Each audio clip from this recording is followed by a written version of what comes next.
guys, Sarah here. So today's video is going to be for both buyers and sellers of corn snakes, or maybe even any other animal.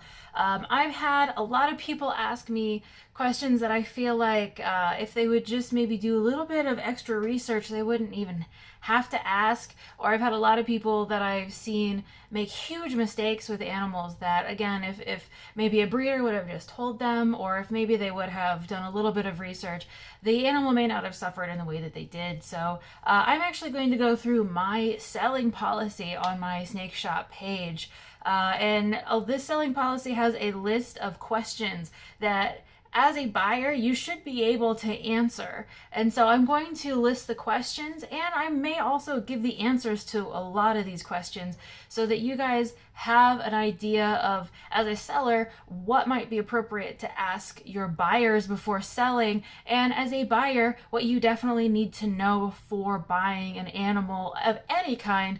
But we're specifically talking about corn snakes because that's what I breed and sell the most.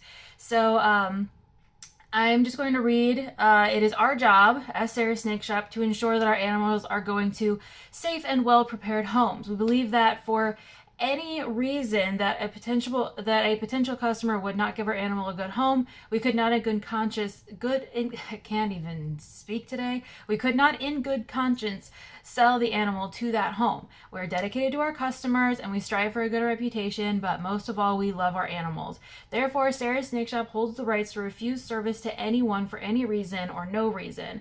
We encourage good references from previous sellers and are happy to be a reference for future sellers. We encourage you to ask us questions and do research before purchasing an animal. Any animal, anytime. We will not sell a live animal to anyone under 18 without a parent's consent. The parent must be the one to pay for the animal in this situation. So, all potential customers must be able to answer the following questions in order to purchase an animal from us.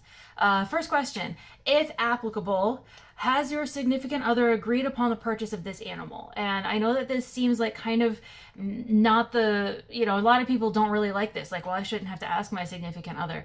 But many, many times I've had people come to me and buy a snake, and then 3 or 4 days later they come back and say, oh, my girlfriend doesn't like the snake, I have to return it. Or my boyfriend is, doesn't want me to get another pet, and so I have to return it. Make sure that your significant other is okay with this animal. If their opinion matters that much to whether or not you own a pet of a certain kind, then it doesn't matter who they are, whether they're a significant other or a parent or a roommate. Definitely make sure that the other people who are going to be around this animal, if you value their opinion that much about the animal, make sure they're okay with it before you get the animal. If you don't value their opinion, then their opinion doesn't matter anyway. But if you value their opinion enough that if they came to you and said, I'm not okay with this, and you felt like you had to return the animal, make sure that that's taken care of beforehand. It's definitely not a good idea to assume that they're okay with it or something else and then come back to the breeder and expect the breeder to fix the problem. The next question is, what size and type of enclosure does this pet require at each stage of life? Since we're talking about corn snakes, I want to mention that if you get a baby corn snake that's only maybe a month or 2 old, remember that snake has very different needs than an adult corn snake that's 4 or 5 feet long. Baby snakes need a smaller enclosure where they feel comfortable, where the entire space can smell like them, and the entire space is something that is theirs and only theirs. So a baby corn snake is going to need something that's maybe a half a gallon or 1 gallon or 2 gallons, maybe up to 5 gallons if you're talking about glass vivariums or anything remotely like that. They need something a lot smaller than something that an adult corn snake would need. An adult corn snake might need something that's more like a 20 gallon or something like that. If you're a breeder, I'm a breeder as well, obviously. I put my adults in the 28 quart tubs and those seem to work fine, or 26 or 24. I can't remember if they're 26 or 28, or maybe they're 24. Regardless, those are big enough. But just remember that, you don't want to put little tiny baby snakes in a huge enclosure. You don't want to put adult snakes in a small enclosure. So definitely do the research on whatever snake, whatever kind of animal you're getting, especially if it's an animal that's going to be caged. Do your research on the type of cage that animal needs and the different stages of life. And remember, you will have to buy multiple enclosures for that animal. If you are not prepared to purchase, a 5, or like a 2-gallon critter keeper, and then a 10-gallon aquarium, and then a, 20-plus-gallon aquarium down the road, if you're not prepared to spend those extra, take those extra steps, that may not be the animal for you. I know that some people are very dead set on getting, a corn snake. I want a corn snake, but if you're not prepared, or you don't want to spend the money on a different size enclosure, maybe get a different kind of snake or something like that, or something that's just generally going to stay smaller.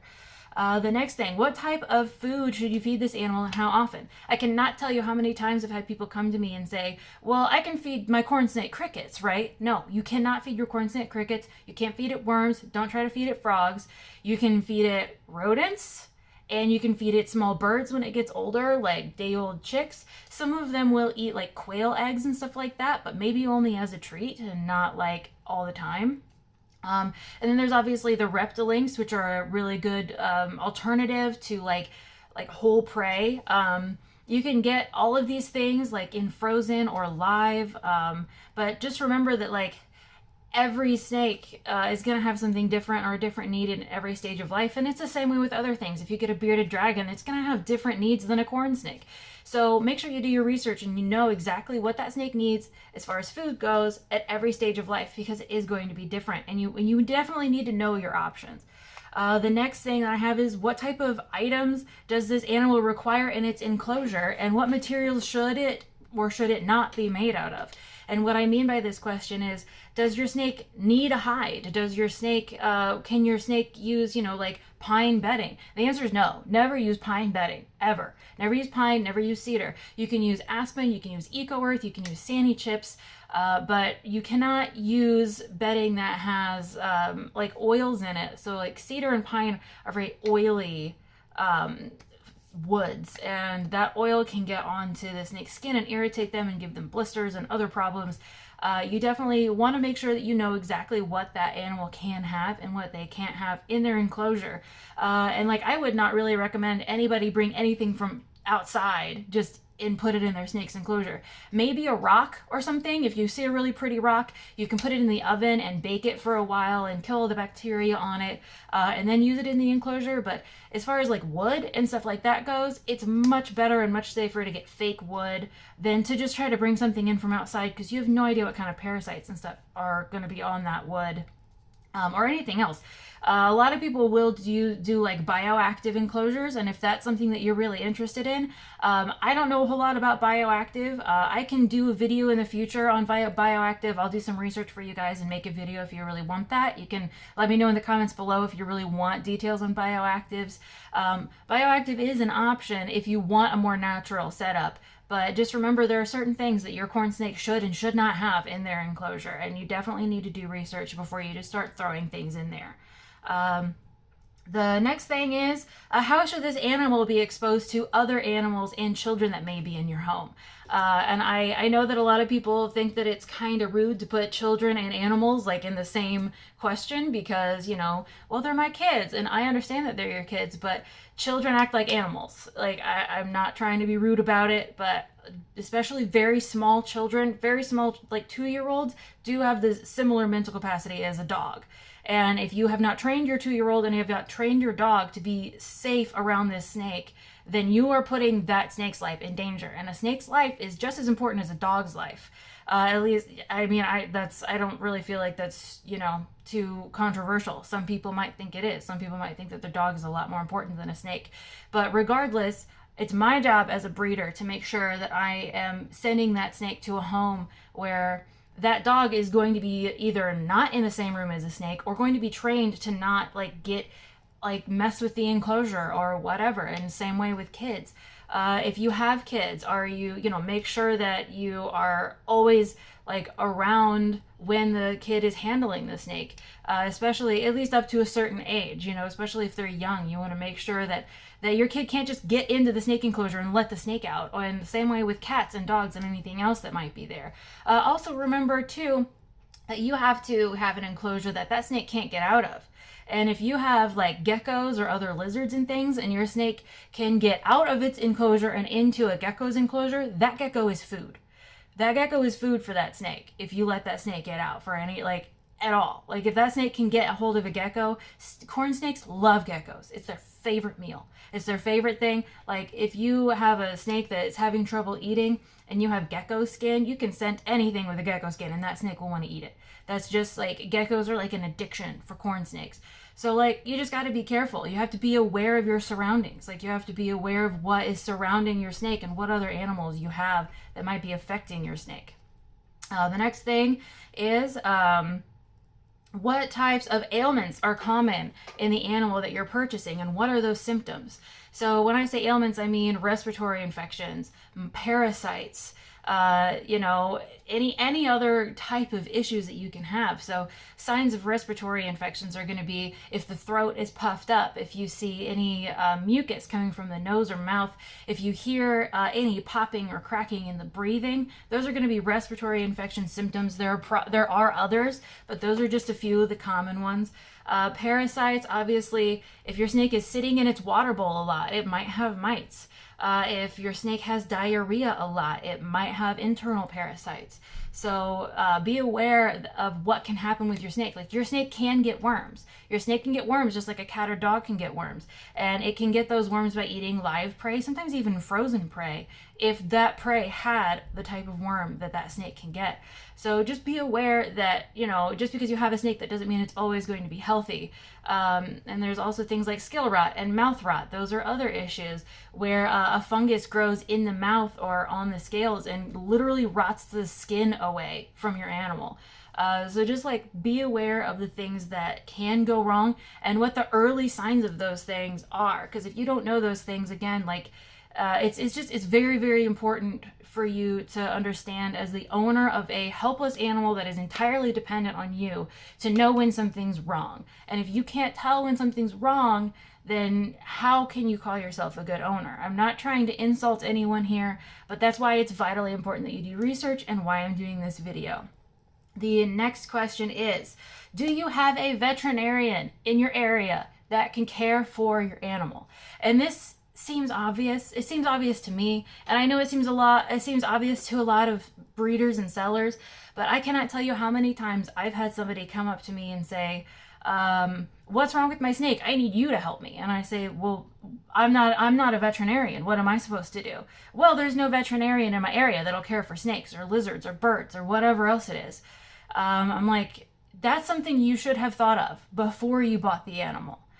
If you don't have someone in your area that can care for this animal as far as like veterinary concerns go, that's something you need to consider. Like, call around to vets in your area and ask, do you have an exotic vet in your area that will care for, snakes or lizards or birds or whatever it is? And if not, then can you tell me, if you're talking to a veterinary office, can you tell me the nearest one? And they'll probably know. And it's a similar thing. Like, if you say, well, the closest one is 2 hours away, that is something you need to consider. If you can't afford the time and the money, the gas money to drive 2 hours to get to that veterinarian, maybe you should consider getting a pet that can go to a veterinarian that's closer to you. If you cannot afford the vet, you cannot afford the pet, and that includes the trip to the vet and the time that it takes to get there and back. So remember, if you are getting an animal, you need to be able to be prepared to take care of it, and that includes veterinary visits, no matter how far away those veterinary visits are. The next thing I have on the list is, what is the standard monthly cost of the animal that you are purchasing, and can you afford it? This is kind of a harder one to balance because you just never know. You never know, like, how many times that animal is going to have to go to the vet in a month or in a year. You never really know sometimes, like, how much it's going to cost to feed that animal, especially if it's a cat or dog. I, for example, purchased a cat that was $750. And, it's not that I thought that would be the end of the expenses. Obviously, I need to feed him and all that other stuff, get him checkups, get him his shots, stuff like that. But it turns out that he had feline diabetes, and I had to go get him. And he also had hyperthyroidism. So I had to get him a thyroid treatment. I had to treat him for diabetes. And that's not something that I anticipated. But because I did a lot of research on the things that could happen, I was financially prepared for, hey, if something happens, I am going to be able to take care of this cat. And sure enough, something did happen. And because I thought far enough ahead, I was able to take care of the cat. And I got his thyroid treated, so he's not going to have the thyroid issues anymore. And we are treating his diabetes daily with both diet and exercise. And I don't necessarily give him injections because it doesn't seem to need it because of the diet that he's on. Long story, I'm not going to go, this isn't about cats. This is just an example. Remember that animals are not just the food that you feed them. You know, a corn snake, the food might be $1 a week, which is for maybe $5 a month. But you need more than that. You're going to spend money on bedding. It's going to raise your electric bill. If something happens, you're going to have to take it to the vet. You have to just keep these costs in your head and remember, like, at least plan on the animal being, like, especially a snake, needing at least like 5 times more per month than you just feed it on food. So if you're thinking you can keep a snake for $5 a month, make that at least $25 to $50 a month. Just like think about that in your head. And if you can't afford an extra $50 a month, like on average overall through the course of that animal's life, then maybe you should not get a pet, or maybe you should get a pet that's like lower maintenance than that. And that's just the cost for a corn snake. As many of you cat and dog owners know, like it's a lot more for other types of animals. And like I think fish are probably like going to be the cheapest animals if they're freshwater. Saltwater fish, that's a whole other story. So just remember, the animals cost more than just the food you're feeding them. And they cost more than just the veterinary visits. They cost a lot of different things. And you know, if you're a cat or a dog owner, you know that dogs chew on things, cats pee on things, and they scratch things up. Like you're going to have to replace stuff. And it may not be that bad with a snake, but just remember, just keep in mind that it's not, these animals are worth more than the food that you're feeding them, which is part of the reason why, if anybody's ever wondered about the prices of animals, that's part of the reason why, I'm sorry, that's my phone going off. That's part of the reason why people charge what they do for the animals themselves. If you can't afford that $100 snake, you're probably not going to be able to afford it for the rest of its life. If you can't afford that $750 cat, you're not going to be able to afford all the vet treatments that it needed. Like, just, I had one treatment for my cat was $750 on top of the $750 that I paid for the cat. So it's that kind of thing. The reason things are expensive is because you need to be able to pay that, because that's what the animals cost, like in real life, on like a monthly, yearly basis. So just be aware that things cost more than just what you feed them. I'm going to move on. I know that that was a long rant, but again, I'm trying to talk to both breeders and sellers here, because like I want everybody to understand like the severity of this. This life depends on you. This helpless life is 100% dependent on you. So if you're not prepared for that, don't get it. I know that it looks cool and it sounds cool and it's nice to say that you have one or whatever, but it's more than that. It's so much more than that. That is a life, and you need to be prepared to take care of it, whatever it costs. The next thing that I have on the list is what temperatures and humidity does this animal require? I know a lot of people, they'll get a corn snake and they'll be like, oh, it'll be fine at room temperature, right? They're really not, especially babies. Especially baby corn snakes, they need a little bit higher temperature so that they can digest their food. And if they don't digest their food, they throw it up. And if they throw it up, they have a less likely chance of eating, like keeping the next meal down. Which then if they throw that up, they have a less likely chance of keeping the next meal down, which means they eventually starve to death. And it's because you didn't have your heat up high enough. So just remember that these animals have specific requirements, and bearded dragons are going to be different from corn snakes, which are different from boa constrictors, which are different from pythons, which are, different from everything else. So do some research on the specific species that you want, or if you have like 2 or 3 that you're interested in, do research on those species and then figure out which one is going to be most conducive for your living situation. If you can't modify the temperature of an enclosure or the humidity of an enclosure very well, then get something that's easier, that's a little, gives a little more leeway. Like corn snakes are going to be easier probably than ball pythons. Corn snakes are going to be easier than boa constrictors, especially when it comes to humidity stuff and hot spots and stuff like that. So just be aware of what your snake needs as far as temperature and humidity. And for the love of God, get a thermostat. Always get a thermostat, not a thermometer. Thermostat. A thermometer measures the temperature. That's all it does. A thermostat measures temperature and regulates it. So if you have a heat mat, which I like heat mats better than heat lights. If you have a heat mat and you notice that the temperature in your tank is fluctuating like 20 degrees every day. The other day someone asked me why is my snake's enclosure going from 69 degrees at night to over 90 degrees during the day? And I was appalled. I've never heard of that happening before. Like, my house doesn't even fluctuate that much during the day. But it's either because you don't have a thermostat. If you think you have a thermostat and that's happening, either the thermostat is not working or you have a thermometer and not a thermostat, which is what happened in this case. She had a thermometer and not a thermostat. You definitely just need to invest in a thermostat. They're only like $20 on Amazon. It's not that big of a deal. And I definitely recommend heat mats over heat lights. It's just heat lights tend to, get rid of the humidity. You can get basking lights. That's a little bit different. I went over that in a different video. I can link that somewhere. I'll just put it in a card above. But make sure that you know, what you need for your snake, especially when it comes to the heating and humidity. I know that that's repeating myself, but I can't tell you how many times people come up to me and they're like, well, I don't understand why this is happening. I'm like, it's because you don't have a thermostat. That's why. Your snake is burned because you don't have a thermostat. Your snake is cold and won't eat because it doesn't have a thermostat. Or, just get a thermostat. They're cheap. It's worth the $20 to save the problems that you're going to have without it. The last question that I have in here is, do you know how long this type of animal will live on average, and can you commit to that? Corn snakes will live anywhere between 10 to 20 years. And that's more than a lot of dogs or cats. The oldest corn snake I ever had died at 23 years old. I only had her for the last few years of her life. She was about 20 years old when she came to me. And that's old. That's really old for a corn snake. But a lot of people have told me that their corn snakes live to at least 15 years. So if you are not prepared to take care of this snake for 15 years, it may not be worth getting it.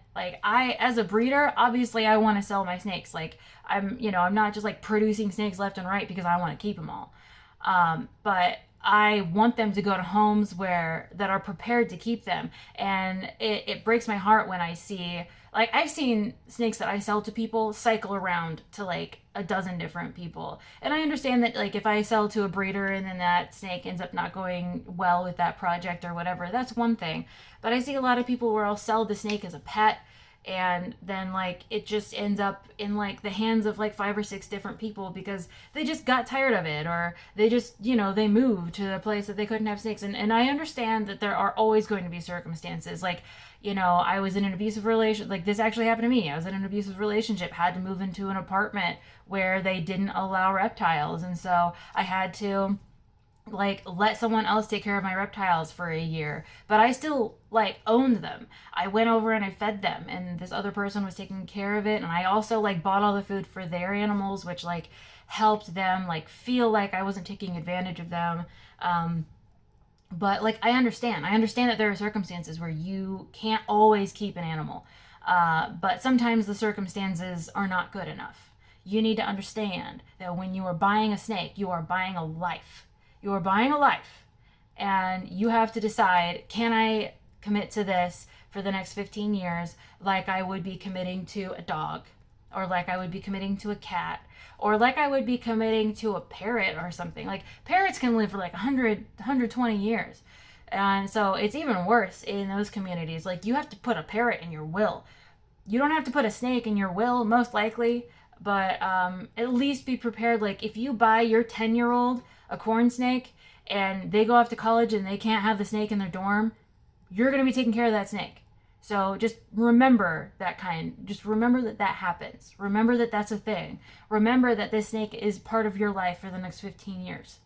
And if you can't afford or you can't commit to 15 years to this animal, maybe get an animal that has a shorter lifespan on average. Just thinking about it. Just thinking about it. I'm sorry if this offended anyone. This will probably be like my most unpopular video, partially because it's almost 25 minutes long, and partially because a lot of people are going to not like what I have to say. I understand that a lot of people are going to be like, well, but like a snake doesn't need a vet that often, or well, but like what if I have to get rid of it, or well, but this, well, but that. And I'm like, I'm telling you right now to get rid of your well butts and get a different animal, or don't get an animal at all. Not everyone should be a pet owner. And sometimes you have to mentally come to the conclusion about yourself that maybe you shouldn't be a pet owner until X, Y, or Z. And I feel the same way about people who have kids. Sometimes people shouldn't have kids at a certain time in their life. Like, sometimes you just shouldn't. And that's not saying that your kids are bad kids. That's not saying that you made the wrong decision or whatever. But it's a similar concept. If you are not financially ready, if you do not have the proper like housing, if you can't keep the proper temperatures, if you can't commit to it to the next 15 to 20 years, then like that is not for you. You just have to realize that just because you have something, like the cool is gonna wear off. The cool is gonna wear off in like a week or a month or a year. And you can still tell people, yeah, I have a snake. But a lot of times people like just forget to feed their snakes. They just forget and the snake starves to death. Like, I'm not going to send my snakes to a home that's gonna do that. So please be aware of all of this stuff as a buyer and as a seller. If you are a breeder or a seller who's just getting into this and you're not sure what you're in for, these are the kinds of questions. These are the kinds of questions that I have to answer all the time because people don't even know how to buy a thermostat or what the difference between a thermostat and a thermometer is. So just like be aware on the buyer end that, hey, some of you probably shouldn't own pets. And if you want to be the kind of person that should own a pet, you need to do research and you need to save up money and you need to understand that it's not a game. It's not just something you can throw away later when you get sick of it. And from a seller's standpoint, remember that not everyone that you're selling to has any clue what they're doing, which is part of the reason why I don't really like selling animals in pet stores. Because I don't feel like pet stores prepare people for the animals that they're buying, like ever. Most people know kind of how to care for a cat or dog, but nobody tells them, hey, that cat's gonna be, potentially diabetic and you're gonna have to spend $750 to get its thyroid fixed too. Like no one mentions that kind of stuff. So that's what this video is for. This video is for mentioning the stuff. I'm sorry that it was so long. It's been like 30 minutes. If you made it all the way through, I'll try to make it worth your while. In the description, I'm going to put a link where you can go to my website and you can get, I'm going to say like 31% off of my corn snake morph books if you're interested in morphs. I will be doing some codes for baby snakes when I have them available. I just don't have them available right now. So for now, I can at least give you a link for 31% off of the books if you are interested in a book. Thank you for watching. Again, sorry it's so long, but if you are a buyer or a seller, any of this information is going to be helpful to you. And again, I'm sorry if it was kind of harsh, but sometimes like the hard pills to swallow are the ones you need the most. So just sort of take it all in, think what you want, comment down below what you thought. I'll see you guys in the next video, which will be a lot more pleasant, I promise. Bye, guys.